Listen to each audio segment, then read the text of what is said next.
Well, I was having the best day of my life, ripping around Daytona like a bald eagle. I was flat out, avoided a wreck, which was awesome. I thought I was the best driver to ever exist in that moment. It's probably because my sleeves were cut off that I was able to pull off that maneuver, come down pit road. Laps to go. Garrett Mitchell, known to millions as Cleetus McFarland, sits on the outside of the front row at Charlotte Motor Speedway for the first time in his ARCA Menards Series career. The green flag drops. The tires spin. The No. 30 Rette Jones Racing Ford fishtails violently. And within seconds, the No. 55 of Isabella Robusto goes head-on into the outside wall, with roughly 10 cars collecting damage behind her. This was May 23rd, 2025 McFarland's intermediate track debut, and it unraveled in the worst possible way. Live in front of 35,000 viewers watching his in-car camera stream directly on NASCAR's YouTube channel.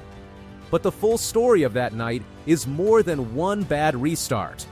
It is the story of a YouTube creator navigating one of the most demanding transitions in grassroots motorsports, from superspeedway pack racing to a 1.5-mile intermediate track with no restrictor plate, high-speed corner entry, and zero margin for error. Garrett Mitchell built his audience through the Freedom Factory, burnout competitions, and grassroots car content. His channel, Cleetus McFarland, commands millions of subscribers. But since 2025, he has been making legitimate moves inside sanctioned motorsports. Charlotte was only his third career ARCA start. His first two came at superspeedways tracks where aerodynamic drafting does most of the work and raw mechanical grip matters less. At Talladega Superspeedway, he posted a 10th place finish. That result looked promising. But Talladega and Charlotte are fundamentally different racing environments, and McFarland acknowledged that gap directly before the race even started. It's 21.2 times harder than a superspeedway, he told Frontstretch ahead of the General Tire 150. That number sounds like a joke. It was not. The General Tire 150 on May 23rd, 2025 at Charlotte Motor Speedway drew a 32-car field, packed with talent pulling double duty. Grant and Finger, a regular in the NASCAR Craftsman Truck Series, led the field at the first restart. William Sawalich, an Xfinity Series regular, was also in the mix. This was not a recreational event. McFarland rolled off 11th in the No. 30 Kinetic Ford, fielded by Rette Jones Racing. Former NASCAR Cup Series driver Greg Biffle was present in the garage as a mentor. NASA's YouTube channel streamed his in-car camera for the entire race. When the race started, McFarland ran clean. He moved steadily off the 11th starting spot, working his way through traffic and settling comfortably into 7th place before the first caution flag flew. That caution was triggered by William Sawalich, who had gone off the pace on the outside lane. At that moment, the team faced a decision: come to pit road for fresh tires and adjustments, or stay out and take the track position. They chose to stay out.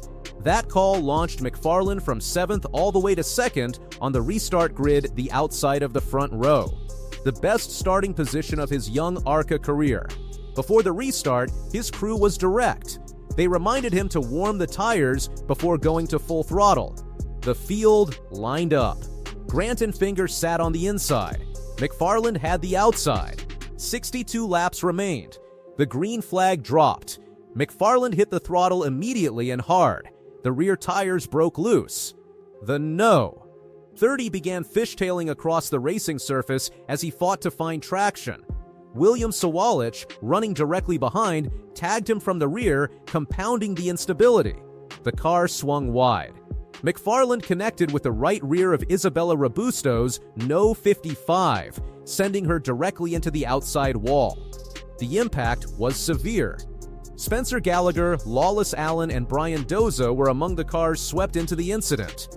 A small fire appeared under one hood. Approximately 10 drivers sustained damage. McFarland escaped with only minor damage to the left front of his car. Inside the cockpit, the reaction was immediate. He slammed the steering wheel with his fists. He slapped the top of his helmet. And on the radio, without hesitation, "I blew it. What a rookie mistake." He explained what happened after the race. "I forgot there was no dang restrictor plate on this thing.